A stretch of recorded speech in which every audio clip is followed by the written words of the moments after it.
figuratively and literally.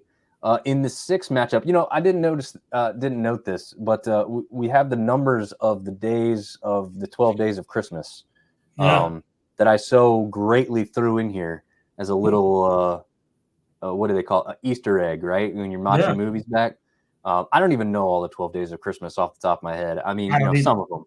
But anyway, if you want a little interesting aspect, I was throwing that in here to have some fun with that. Now, this is the matchup we talked about earlier. I'll go ahead and let you take over from here, TJ, what your thoughts are on Troy versus Duke coming in.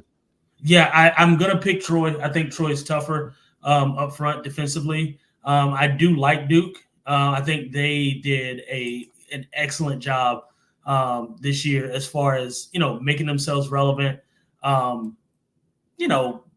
getting kind of, I don't want to say back on the map. They never really were on the map. I think that win against Clemson initially sort of turned the table for them and gave us sort of an eye-opener, and then they go on a 4-game win streak, lose a close one to Notre Dame, and then beat NC State. So I think they started the season out super, super strong. Obviously, falling to Florida State, falling to Louisville, those are not games that we're going to hold against Duke for that.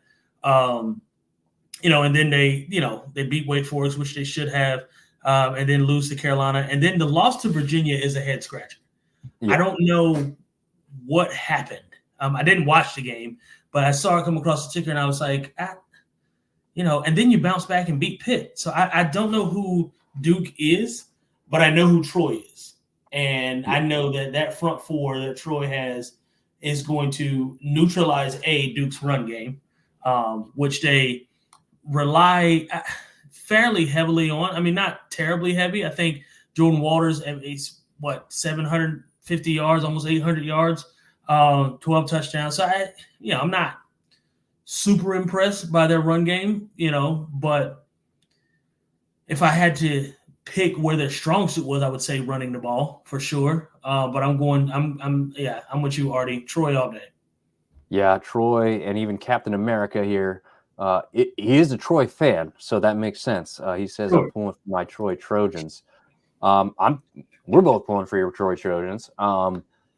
My question in the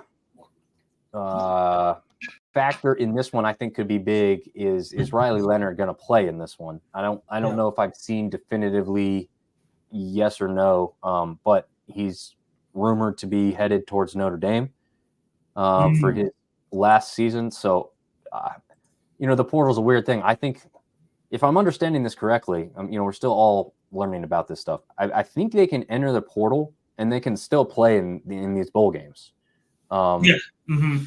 But there's a lot of guys who are entering the portal and saying, I'm done. That's it. We're over because I'm going to make sure I'm not injured going to my next school or whatever. So I don't think just because somebody does enter means they're not going to play, or not enter means they will play. You know what I mean? Like, there's still I just don't know.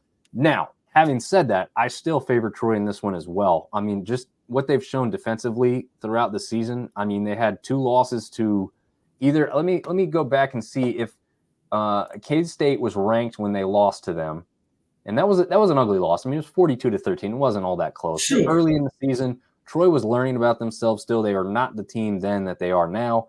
And then they lose the only other game, again, pretty early in the season, the week right after that, to JMU, 16-14. I believe that game was like wet and slippery too. So not going to hold that one truly against them.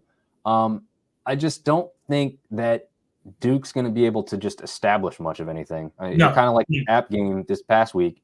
Troy's defense is just that good, really, truly. And now what's funny is last year they were thought to be good, and statistically this year their defense is even better. So that's the case on the defensive side of the ball. The offensive side of the ball has also greatly improved from last year. See, the defense didn't take a massive leap, right? In fact, a lot of people thought they'd go back. They're statistically better. You could argue here and there about players at certain positions, sure, because you lose Carlton Marshall, who's like the all-time tackle leader in NCAA football when he leaves Troy last year, but they don't seem to fall off a beat, which is interesting. Offensively, they exploded this year, which I did not see coming because they had DK Billingsley last year as well. So him and Vidal were a 2-headed monster, and they didn't even have to be because, the defense was just that good. It was kind of like oh, who am I thinking of in the pros that's been so good defensively that oh no, I'm thinking of Iowa. That's what I did.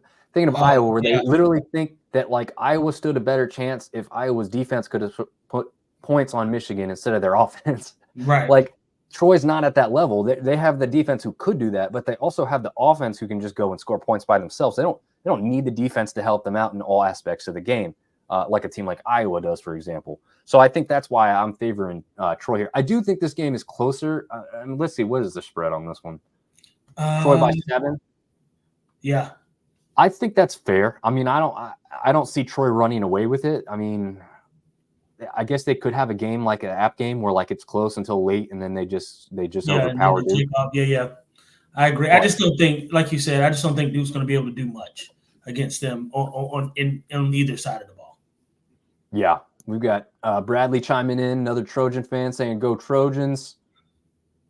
Oh, okay. Captain America played baseball at Troy back in 2007 and 2008. So he's probably around our age, TJ. Yeah.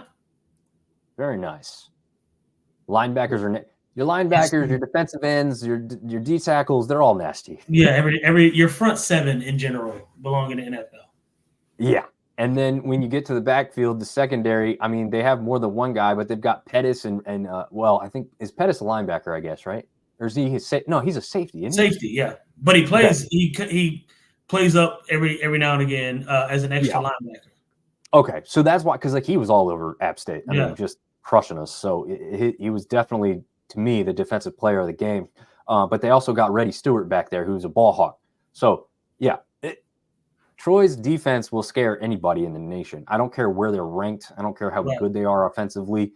I don't care if you put them in the CFP. I'm not arguing for that by any means. But what I'm saying is they could go up against any of those offenses. They're not going to be scared to get on the field with any of those guys. I agree. So, I mean, just fantastic stuff is what Troy's done. Reddy Stewart will have at least – there we go. So Bradley actually chimed in with that before I even saw it. But, yeah, Reddy Stewart, man, he had some interceptions last year. I think he took at least one to the house. He might have had 2 pick sixes last season. And I can't remember off the top of my head what he's done this year. But, yeah, you old men, yeah. That is fair. That is fair. Old men with 4 less wisdom teeth and TJ's soon to join the club.